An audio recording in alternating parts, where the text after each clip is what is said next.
ജഗന്നിയന്താവായ അള്ളാഹുവിൻ്റെ പരകോടി സൃഷ്ടിജാലങ്ങളിൽ ഉത്കൃഷ്ടനാണ് മനുഷ്യൻ. ആദിമപിതാവ് ആദം നബി അലൈഹിസ്സലാമിൻ്റെ സൃഷ്ടിപ്പിലൂടെ ഭൂമിയിൽ മനുഷ്യപ്പിറവിയുടെ സമാരംഭം കുറിച്ചു. അള്ളാഹുവിൻ്റെ സൃഷ്ടിജാലങ്ങളെ പരിപാലിച്ചു നിലനിർത്തുവാൻ ചുമതലപ്പെട്ട മനുഷ്യവംശത്തിൻ്റെ നാളുവഴികൾക്ക് നാന്ദി കുറിച്ചുകൊണ്ട് ലോകത്തിൻ്റെ വിവിധ ദിക്കുകളിലായി ആദം സന്തതികൾ വ്യാപരിച്ചു. പരന്നൊഴുകുന്ന ജനസഞ്ചയത്തെ ദിശാബോധം നൽകി സൃഷ്ടിലക്ഷ്യത്തിലേക്ക് അടുപ്പിക്കുവാൻ ആദം നബിക്ക് പിറകെയായി 1.25 ലക്ഷത്തോളം പ്രവാചകന്മാർ നിയോഗിതരായി. സനാതന മൂല്യങ്ങളിൽ ഊന്നി നിന്നുകൊണ്ട് ധർമ്മസംസ്ഥാപനത്തിന്റെ അനിവാര്യ ഘട്ടങ്ങളിൽ പ്രവാചകരായി അവതരിച്ച് ഒഴുക്കിൽപ്പെട്ട് ദിശ തെറ്റിയ ജനസഞ്ചയത്തെ നേർമാർഗത്തിലേക്ക് തെളിയിക്കുകയായിരുന്നു ഇവരുടെ നിയോഗ ലക്ഷ്യം.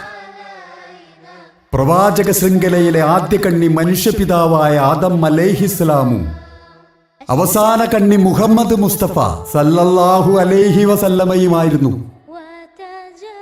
നൂഹ്, ഇബ്രാഹിം, മൂസ, ദാവൂദ്, ഈസാ അലൈഹിമുസ്സലാം തുടങ്ങിയ പ്രധാനികളായ പ്രവാചകന്മാരുടെ അവസാനത്തെ കണ്ണിയായാണ് തിരുദൂതർ ഈ പരമ്പരയിലേക്ക് വന്നത്. അന്ത്യപ്രവാചകന്റെ ജനനവും പ്രവൃത്തി കേന്ദ്രവും മക്കയും മദീനയുമായിരുന്നു. തങ്ങളുടെ 1 ലക്ഷത്തിലധികം വരുന്ന ശിഷ്യന്മാർ ലോകത്തിന്റെ വിവിധ ദിക്കുകളിലേക്ക് ഈ സന്ദേശവുമായി കയറിച്ചെന്നു എന്നുള്ളത് ശ്രദ്ധേയമാണ്.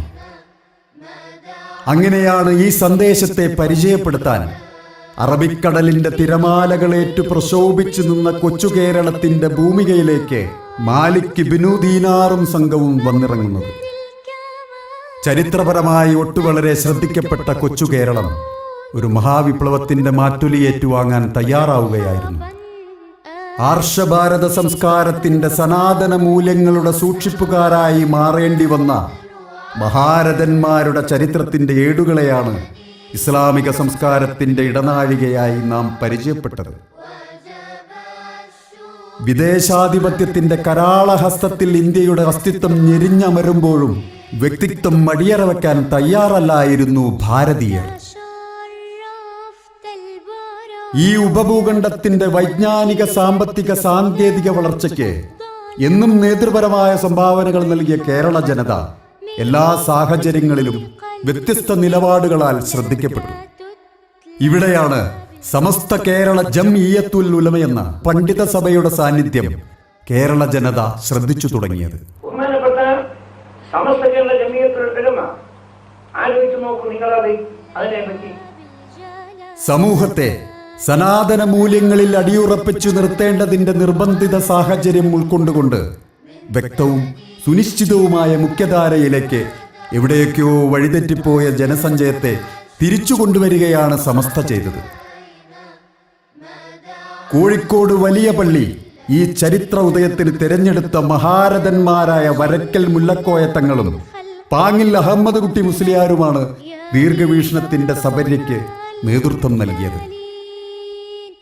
പ്രവാചകരിൽ നിന്നും ഏറ്റെടുത്ത പ്രകാശത്തിന്റെ പൊൻകിരണവുമായി ലോകത്തെമ്പാടും സഞ്ചരിച്ച പ്രവാചകന്റെ അനുചരന്മാരുടെ അനുയായികളിൽ ചിലർ ലക്ഷ്യത്തിൽ നിന്നും അകലുന്നത് ശ്രദ്ധയിൽപ്പെട്ട ഈ മഹാന്മാരായ പണ്ഡിതന്മാർ സമൂഹത്തെ സൽപാന്താവിലേക്ക് ഉറപ്പിച്ചു നിർത്തുവാൻ ഉറക്കമൊഴിച്ചിരുന്ന ദിനരാത്രങ്ങളുടെ നിമിഷങ്ങളെയാണ് ഇതിനു പിന്നിൽ നമുക്ക് കണ്ടെത്താൻ കഴിയുന്നത്. സൂര്യനുദിക്കുന്ന ദിക്കിൽ നിന്നും അസ്തമനം വരെ പരന്നു കിടക്കുന്ന ലോകത്തിന്റെ എല്ലാ കോണുകളിലും ഇസ്ലാമിക ചിഹ്നങ്ങളും വിശ്വാസ സംഹിതയും ഉൾക്കൊള്ളുന്ന ജനസമൂഹങ്ങളുണ്ട്. ഇസ്ലാം മുഖ്യമതമായി സ്വീകരിച്ച രാജ്യങ്ങളും മുസ്ലിം വിശ്വാസികളുടെ ആധിക്യമുള്ള രാജ്യങ്ങളുമുണ്ട്. പക്ഷേ കേരളത്തിൽ ഇസ്ലാമിക വിശ്വാസികൾ താരതമ്യേന കുറവാണ്. ഇവിടെയാണ് 10,000-ലധികം പ്രാഥമിക മതവിജ്ഞാന പാഠശാലകൾ അഥവാ മദ്രസകളും 1000-ലധികം വിജ്ഞാന സ്രോതസ്സുകളായ പള്ളി ദർസുകളും 200-ലധികം അറബിക് കോളേജുകളുടെയും ഒക്കെ നിറസാന്നിധ്യത്തിന് അടിത്തറപാകാൻ സമസ്ത കേരള ജംഇയ്യത്തുൽ ഉലമയ്ക്ക് കഴിഞ്ഞിട്ടുണ്ടെങ്കിൽ ലോകാടിസ്ഥാനത്തിൽ ഇസ്ലാമിക പ്രബോധന പ്രവർത്തന മേഖലയിൽ തലയുയർത്തി തന്നെയാണ് സമസ്ത നിലകൊള്ളുന്നത്. പണ്ഡിത തറവാട്ടിലെ നിത്യശോഭയായിരുന്ന കണ്ണിയത്ത് അഹമ്മദ് മുസ്ലിയാരും പണ്ഡിത ലോകത്തെ സൂര്യതേജസ്സായ ശംസുൽ ഉലമ ഇ കെ അബൂബക്കർ മുസ്ലിയാരും സമസ്തയെ ഉത്തുംഗ സോപാനത്തിലേക്ക് നയിച്ചവരിൽ പ്രമുഖരായിരുന്നു. ഇസ്ലാമിക കർമ്മശാസ്ത്ര രംഗത്ത് ലോക പണ്ഡിത സഭയുടെ പല തീരുമാനങ്ങളെയും തിരുത്താൻ നിമിത്തമായി മാറിയ ശംസുൽ ഉലമ ഇസ്ലാമിക ലോകത്ത് എന്നുമെന്നും സൂര്യ തേജസ്സായി നിലനിൽക്കുന്നതിന്റെ ബഹിസ്ഫുരണമായാണ് മത സാമൂഹിക സാംസ്കാരിക രംഗത്തെ ഉന്നത വീക്ഷണവും നിലപാടും സ്വീകരിച്ച് സമസ്ത എന്നും നേതൃനിരയിൽ ഉറച്ചു നിൽക്കുന്നത്. സമസ്ത കേരള ഇസ്ലാം മത വിദ്യാഭ്യാസ ബോർഡും സമസ്ത കേരള സുന്നി മഹൽ ഫെഡറേഷനും സമസ്ത കേരള ജമിയത്തുൽ മുഅല്ലിമീനും സുന്നി യുവജന സംഘവും സമസ്ത കേരള മാനേജ്മെന്റ് അസോസിയേഷനും സമസ്ത കേരള സുന്നി സ്റ്റുഡൻസ് ഫെഡറേഷനും സമസ്ത കേരള സുന്നി ബാലവേദിയും ഒക്കെയായി മനുഷ്യന്റെ സാമൂഹികമായ ജീവിതത്തിലെ എല്ലാ മേഖലയിലും കടന്നു ചെന്ന് സജീവ സാന്നിധ്യമായി പ്രവർത്തിച്ചു കൊണ്ടിരിക്കുന്ന ഇത്തരം പോഷക സംഘടനകളുടെ സമന്വയമാണ് സമസ്ത കേരള ജമിയത്തുൽ ഉലമ എന്ന മഹാപ്രസ്ഥാനം. മലയാളികളുടെ ദിനചര്യയിലെ പ്രധാന ഇടപെടലുകളാണ് വാർത്തകളും വിശകലനങ്ങളും. ഒരു പണ്ഡിത സഭയ്ക്ക് നേരിട്ട് ഇടപഴകാവുന്ന വിഷയങ്ങളുടെ പരിമിതി പലപ്പോഴും പ്രശ്നമുണ്ടാക്കിക്കൊണ്ടിരിക്കുമ്പോഴും സമൂഹത്തിന്റെ മുഖ്യധാരയിൽ ജനമാനസത്തെ നിലനിർത്താൻ ആവശ്യമായ ഇടപെടലുകൾ സമസ്ത എല്ലാ കാലത്തും നിർവഹിച്ചു പോന്നിട്ടുണ്ട്. സമസ്ത ഒരിക്കലും വീണുകിട്ടിയ സാഹചര്യങ്ങൾ എടുത്തുപയോഗിച്ച് സാമൂഹ്യാന്തരീക്ഷത്തെ മലീമസമാക്കാറില്ല. അഭിപ്രായ പ്രകടനങ്ങളോടൊപ്പം അർത്ഥഗർഭങ്ങളായ മൗനങ്ങളിലൂടെയുമാണ് സമസ്ത പല രംഗങ്ങളെയും നിയന്ത്രിച്ചത്.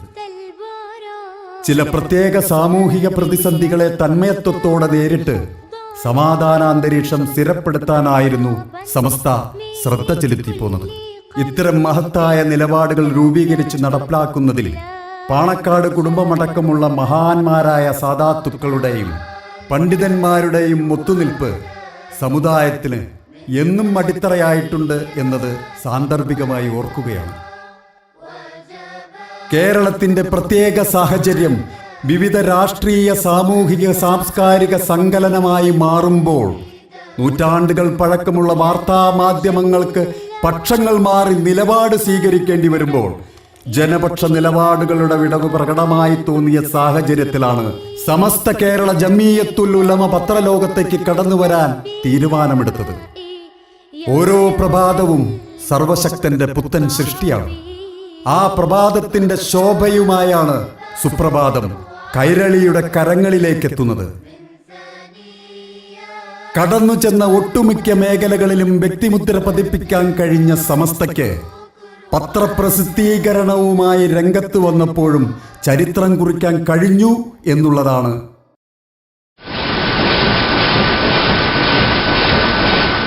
5 ലക്ഷം വരിക്കാരും 6 എഡിഷനുമായി തുടക്കം കുറിക്കുന്ന സുപ്രഭാതത്തിന്റെ സവിശേഷത. ജനനിലപാടുകളിൽ ഉറച്ച് ജനങ്ങൾക്ക് വേണ്ടി നിലകൊള്ളുമെന്ന വിശ്വാസത്തിലാണ് വിളിച്ചുണർത്താനും വിളി കേൾക്കാനുമായി സുപ്രഭാതം നിങ്ങൾക്ക് മുന്നിലെത്തുന്നത്. ഒരു നൂറ്റാണ്ടിന്റെ പ്രവർത്തന മണ്ഡലങ്ങളെ നെഞ്ചിലേറ്റി ഞങ്ങളോടൊപ്പം സഞ്ചരിച്ച ജനലക്ഷങ്ങളെ വിശ്വാസത്തിലെടുത്ത് ഇതാ സുപ്രഭാതം പ്രോജ്വലിക്കുകയായി. സർവശക്തൻ അനുഗ്രഹിക്കട്ടെ എന്ന പ്രാർത്ഥനയോടെ.